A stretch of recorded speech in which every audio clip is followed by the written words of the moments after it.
मुख्यमंत्री हेमंत सोरेन आज video conferencing के माध्यम से सभी विभागों की समीक्षा करेंगे। इसी क्रम में राज्य सरकार द्वारा संचालित सभी महत्वपूर्ण लोक कल्याणकारी योजनाओं की समीक्षा की जाएगी।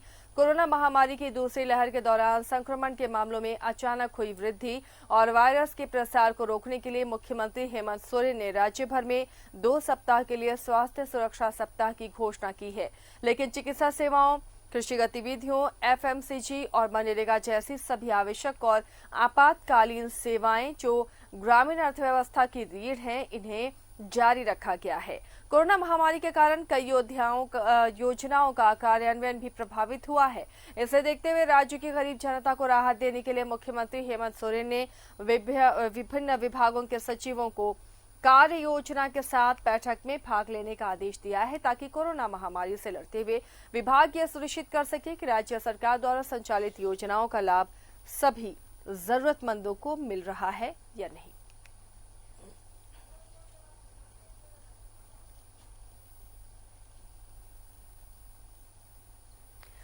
दिल्ली से इस वक्त हमारे सहयोगी अमर जुड़े हुए हैं। अमर का रुख करते हैं। अमर, लगातार कोरोना के जो मामले सामने आ रहे हैं, राज्य की बात करें, झारखंड राज्य, यहाँ पर मिनी लॉकडाउन लगाया गया और उसका असर अब नजर आ रहा है। 51,000 में अब 6,899 मामले सामने आए हैं। मांग एक बार फिर से हो रही है कि पूर्ण लॉकडाउन किया जाए। जिस तरह कोर्ट और सुप्रीम कोर्ट की भी टिप्पणी रही है, क्या लगता है अमर कि एक बार फिर देश पूर्ण लॉकडाउन की तरफ बढ़ रहा है?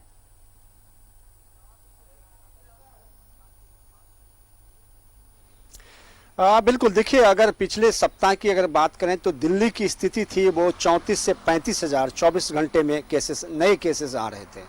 लेकिन आज का जो लॉकडाउन के बाद का जो असर है वो 20,000 के आसपास पहुंच गया है।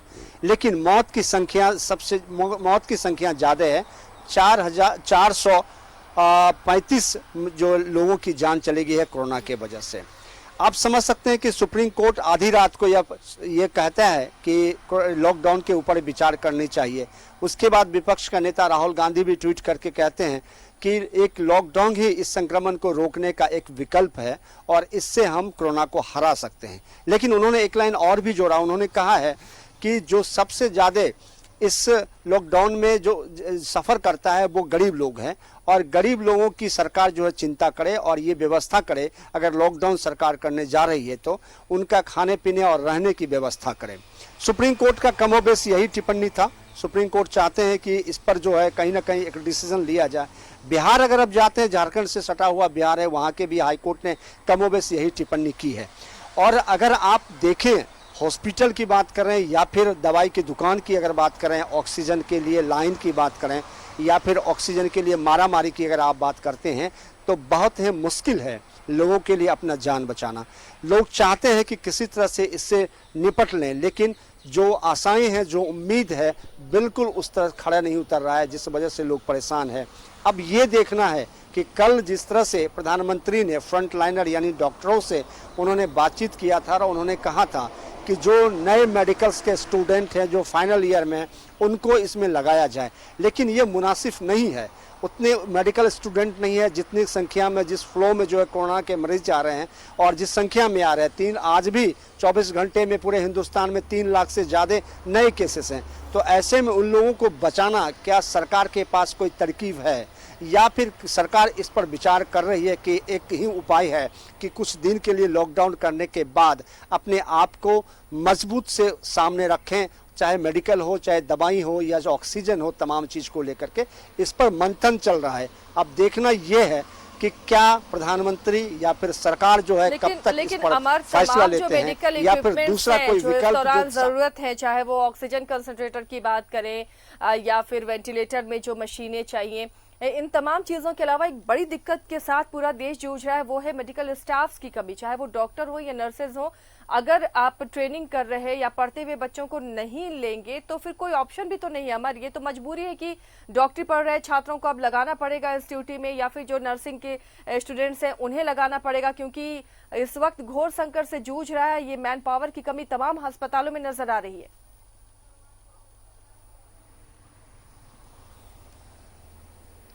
बिल्कुल, ये बिल्कुल सही बात है कि अगर आप मेडिकल के जो फाइनल ईयर के स्टूडेंट हैं उसको आप लगा सकते हैं इस पर, और हो सकता है कि कमोबेश जो आपकी कमी है उसको पूरा कर सकते हैं। लेकिन सबसे बड़ी जो समस्या ये है ऑक्सीजन की है, दवाइयाँ नहीं है।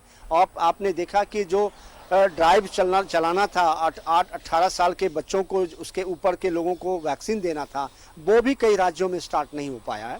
तो ये तमाम चीज़ें हैं, लेकिन अगर लॉकडाउन करके आप इस चीज़ को मैनेज करते हैं तो आपके पास समय मिलेगा, वक्त मिलेगा, और लोग जब घर में रहेंगे तो कोरोना वायरस को फैलने में कह सकते हैं कि इस पर उसका जो चेन है, जो प्रोसेस है, उसमें जो ब्रेक लगेगा। तो ऐसे में आपको समय मिल जाएगा, वक्त मिल जाएगा। यही वजह है सुप्रीम कोर्ट लगातार ये कह रही है कि आप जो है इस पर विचार करें, या फिर विपक्ष भी लगातार ये कह रही है कि आप इस पर विचार करें, और तमाम विपक्ष जो है आपके साथ खड़ी है। सवाल उठता है कि जो बिजनेस वर्ग हैं वो भी कह रहे हैं कि हम खुद ब खुद जो है दुकान बंद करके रखेंगे, हम नहीं खोलेंगे, और लोगों को भी अपने घर में रहने चाहिए। जब तक आप इसके ब्रेक नहीं करेंगे, इसके चैन को आप तोड़ेंगे नहीं, तब तक संभालना बड़ा मुश्किल है। क्योंकि हर रोज़ हम जाते हैं हॉस्पिटलों में, लोगों से मिलते हैं, देखते हैं, आप हर लोग जो है उम्मीद की निगाहों से पत्रकारों को, और जो लोग वहाँ जाते हैं उनको देखते हैं कि उनकी कोई मदद कर दे, कोई ऑक्सीजन दिला दे, कोई बेड दिला दे। लेकिन ये संभव नहीं है, किसी के लिए भी संभव नहीं है, क्योंकि हमारे पास है ही। किसी को बेड से हटा करके आप उसका इस्तेमाल नहीं कर सकते हैं, क्योंकि ये मानवता नहीं है। तो सवाल उठता है कि अगर सरकार इस पर विचार कर रही है तो वो कब तक फैसला होगा, या फिर सरकार इस पर विचार नहीं कर रही है क्योंकि सुप्रीम कोर्ट ने एक लाइन उन्होंने कहा था कि सेना का मदद लिया जाए, सेना के हॉस्पिटलों का मदद लिया जाए, जो स्कूल हैं उसकी मदद लिया जाए, और सेना को उतारा जाना चाहिए, क्योंकि ये विकट परिस्थिति है। ऐसे में अगर सेना का इस्तेमाल नहीं करेंगे तो आप कब करेंगे, क्योंकि लगातार लोगों की मरने की जो तादाद है वो बढ़ती जा रही है। और ऐसे में अब सेना का इस्तेमाल किया जाता है या लॉकडाउन किया जाता है, सरकार इसके ऊपर विचार कर रही है। बिल्कुल, और जल्द ही विचार किया जाना चाहिए। अमर, स्थिति हाथ से ना निकल जाए उससे पहले ये फैसला कर लेना होगा। रांची से हमारे सहयोगी शहनवाज भी जुड़े हुए हैं, शहनवाज का रुख करते हैं। शहनवाज, अमर से ही बात हो रही थी, कहीं ना कहीं अब ये लोगों की भी मांग है कि पूर्ण लॉकडाउन की जरूरत पूरे देश में है। झारखंड में भी कुछ ऐसी ही मांगे उठ रही हैं, क्योंकि नतीजे देख रहे हैं शहनवाज, आपने भी लगातार कहा कि इस आंशिक लॉकडाउन का, इस मिनी लॉकडाउन का असर दिखेगा। तो अगर 50,000 51,000 टेस्ट हो रहे हैं, उसमें 6-7 हजार के करीब आंकड़े आ रहे हैं, तो हम कह सकते हैं पिछली बार की तुलना में जो लगातार उधर 30,000 में 6-7 हजार आंकड़े आ रहे थे, उससे तो बेहतर स्थिति में हम आ रहे हैं। तो क्या पूर्ण लॉकडाउन लगाने से स्थिति और संभल जाएगी?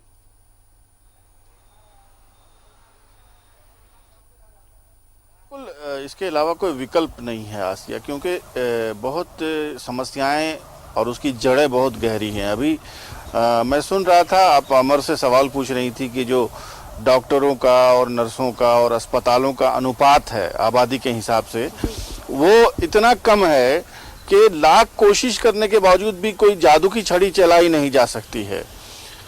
विशेषकर अगर हम डॉक्टर और आबादी का जो अनुपात है उसके बारे में बात करें तो बहुत हैरानी होती है कि कभी भी किसी सरकार ने इस प्रोपोर्शन को ठीक करने के लिए जस्ट डबल की कमी होती तो भी चल जाता, किसी तरह से मैनेज कर लेते।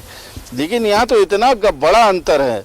नर्सों की जो अनुपात है आबादी के हिसाब से, उसके हिसाब से कितना बड़ा अंतर है, और उस पर से पॉलिसी इस तरह से बिल्कुल क्या कहते हैं उसको, कि बिना मिसमैनेजमेंट वाली पॉलिसी है कि आपको ये पता ही नहीं है कि किस चीज़ में कॉन्ट्रैक्चुअल बहाली करनी चाहिए, किस चीज़ में परमानेंट बहाली करनी चाहिए। देश निजीकरण की तरफ बढ़ा रहे हैं। राजनीतिक दल, कुछ बड़े राजनीतिक दल हैं, वो चाहते हैं कि सब कुछ निजीकरण में चला जाए। तो फिर आपको कभी ये कल्पना नहीं हुई क्या कभी इस तरह की महामारी आएगी तो क्या होगा, गरीब लोगों का क्या होगा? वेलफेयर स्टेट है ये, स्टेट की पॉलिसी होती है, गरीबों की पहले सुध लेनी है आपको। तो तमाम चीज, कभी कोई वैकेंसी निकाली नहीं आज तक।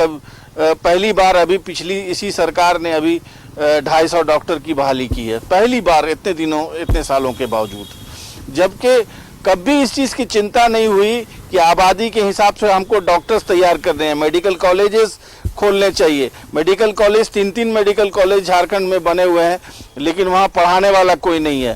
तो ऐसे डिग्री देके क्या करेंगे? ऐसे फर्जी डॉक्टर पैदा करके हम क्या कमाल कर सकते हैं? तो ये सारी चीज़ें मिसमैनेजमेंट का नतीजा है। और सिर्फ ये कि सिर्फ महामारी नहीं है, एक लिटमस टेस्ट है इंडिया के सिस्टम को। अगर आप नहीं चेते, आपने अच्छे से प्लानिंग नहीं की, आपको आबादी के हिसाब से डॉक्टर चाहिए, आपको आबादी के हिसाब से इंजीनियर चाहिए, आपको आबादी के हिसाब से नर्स चाहिए, मैट्रन चाहिए, वार्ड बॉय चाहिए, ये सारी चीज़ें ज़रूरी हैं। अगर आप अपने हिसाब से आप प्लानिंग नहीं करेंगे, चाहे आप योजना आयोग कह रहे हैं, उसका नाम बदल के नीति आयोग कर लें, लेकिन आप योजना और नीति बनाते ही नहीं है जब, और आपकी पॉलिसी ये है कि अब निजीकरण करना चाहते हैं ताकि बहुत सारी जो चीज़ें हैं उस समस्या से आपको छुटकारा मिल जाए, तो उसका अंजाम यही होगा जो आज दिखाई दे रहा है। आज मैं देख रहा था कि कोविड वैक्सीनेशन सेंटर पे इतनी भीड़ है कि अब कंट्रोल नहीं हो रहा है। कल कहाँ थे? आज पूरे 2 महीने से कोविड का वैक्सीनेशन चल रहा है। वहाँ कोई इक्का दुक्का आदमी आता था, कोविड का वैक्सीनेशन करा के जाता था। किसी ने कभी सोचा ही नहीं कि आगे दूसरा स्ट्रेन आ रहा है, यूके स्ट्रेन, डबल वेरिएंट। हम कभी भी सिचुएशन को समझते नहीं हैं। अब इतनी भीड़ होगी कि वो वैक्सीनेशन सेंटर में इस भीड़ के वजह से कोरोना फैलेगा। लोगों ने वैक्सीनेशन टाइम पे लिया नहीं, वक्त को गुजार दिया। अब जब जान पर बनाई है तो हम कुआं खोद करके आग बुझाने चले हैं। तो कुल मिलाकर के सरकार भी उसी तरह से चल रही है, पब्लिक की सोच भी वही है। और आपने ये सवाल अब पूछा था, उसका जवाब मैं दूं कि लॉकडाउन 100% लॉकडाउन की ज़रूरत है। और उसमें न सिर्फ ये कि लॉकडाउन की ज़रूरत है, बल्कि बॉर्डर को भी सील करना चाहिए। हमारे यहाँ झारखंड में जो लोग आ रहे हैं बाहर से जो लोग आ रहे हैं, हज़ारों लोग आ रहे हैं, और तमाम पुणे से आ रहे हैं, महाराष्ट्र से आ रहे हैं, गुजरात से आ रहे हैं, इन्फेक्शन लेके आ रहे हैं। उनका कोई स्क्रीनिंग नहीं, कोई चेकिंग उनकी नहीं हो रही है, और वो सब आकर के आराम से आबादी में मिल रहे हैं। और अब ग्रामीण क्षेत्रों में कोरोना फैल रहा है, और ये बहुत ही चिंता की बात है। ग्रामीण क्षेत्रों में झोला छाप डॉक्टर उनका इलाज करेंगे, जैसे तैसे दवाइयाँ देंगे, इंजेक्शन देंगे, पानी चढ़ाएंगे, स्थिति बिगड़ेगी, मौतें होंगी लोगों की, इन्फेक्शन कितनी तेज़ी से फैलेगा। ये सारी चीज़ें बहुत ही भयानक है। इन सब का जिक्र भी करना ठीक नहीं होगा पब्लिकली। लोग घबरा जाएंगे, लोग डरे हुए हैं, सहमे हुए हैं, उनको कोई उपाय नहीं सूझ रहा है। दर दर भटकना और मौत की आगोश में समा जाना, यही नियति है। बहरहाल अगर हम इस आंशिक लॉकडाउन के असर की बात करें आसिया, तो अच्छा खासा असर देखा गया है। इवन कि आज का जो रांची का आंकड़ा है 937, आप समझे बहुत दिनों बाद 1000 से नीचे आया। बिल्कुल सही कहा आपने। और ये एक शुभ संकेत है, जबकि जांच भी ज्यादा हुई थी उस प्रोपोर्शन में। अगर आज का नतीजा देखें तो बहुत राहत देने वाला है। मौसम भी मेहरबान है, थोड़ा मौसम ने भी 5-6 दिन की रिलीफ दी हुई है। इसमें कम बीमार पड़ेंगे लोग, और कम लोग इसमें शामिल होंगे कोविड की लाइन में। तो बहरहाल पूर्ण लॉकडाउन की ज़रूरत है, मगर हमारे समाज का जो स्ट्रक्चर है, गरीबों का जो आबादी में अनुपात है, उसकी ज़रूरतें हैं, उसको भी थोड़ा सा काम करने की ज़रूरत है, थोड़ा समय देने की ज़रूरत है, वरना लोग भूखे मर जाएंगे। ये भी एक सच्चाई है। कल्याणकारी योजनाओं पर विचार करेंगे क्या? इसलिए तो ये विचार नहीं होगा कि कैसे उन तबकों तक सहायता पहुंचा दी जाए लॉकडाउन से पहले, क्या ये भी मुमकिन है? हाँ, बेशक मुमकिन है। सबसे पहले तो उसमें ये बात विचार होगा कि राशन जो है किस तरह से 2 महीने का लोगों को मिल जाए। ये विचारणीय मुद्दा होगा सबसे पहला, कि राशन में इतना पर्याप्त होता है अनाज कि कोई भूखा ना मरे। सबसे पहले सरकार ये सुनिश्चित करेगी। इसके बाद मनरेगा योजना जो है वो कैसे काम करे, किस तरह से काम करे, ताकि जो गरीबों को जो रोज़गार गारंटी है उसकी वो मजदूरी करके अपना काम कर लें, क्योंकि बड़ी संख्या में फिर से लौट करके लोग वापस घर आ रहे हैं। और इसके अलावा कोरोना के कारण पूरा का पूरा सिस्टम ठप हो जाए, ये भी सरकार नहीं चाहती है, क्योंकि काम चलना चाहिए। लोग बीमार पड़ रहे हैं एक तरफ से, तो बड़ी तादाद में लोग ठीक भी हो रहे हैं, और जो एक बार इस बीमारी से पार पा जा रहे हैं वो तो बिल्कुल अब एक तरह से कोरोना वॉरियर बन चुके हैं, कोरोना वॉलंटियर के तौर पर और ज़्यादा उत्साह के साथ काम कर सकते हैं, क्योंकि उनके दिल से अब डर निकल गया कोरोना का, कि उन्होंने इस बीमारी की त्रासदी को झेल लिया है। तो कुल मिलाकर के सरकार है, समाज है, विकास की पटरी पे गाड़ी को भी आगे बढ़ाना है, ये सारी चीज़ें आज की बैठक में होंगी। और अब 5 तारीख को तो एक्सटेंशन की बात भी है कि क्या एक्सटेंशन होगा। हमारे यहाँ जो स्वास्थ्य सुरक्षा सप्ताह का दूसरा सप्ताह चल रहा है, क्या उसका भी एक्सटेंशन हो सकता है, होना चाहिए, ये सारी चीज़ें चर्चा में आएंगी। और मुझे लगता है कि शाम में जब मुख्यमंत्री रूबरू होंगे, पूरे ब्यौरे के साथ प्रेस को बताएंगे, तो मुझे लगता है कि कुछ अच्छी खबर आने वाले वक्त के लिए हो सकती है। चलिए नजर बना रखिए शाहनवाज, शुक्रिया फिलहाल इस तमाम जानकारी के लिए।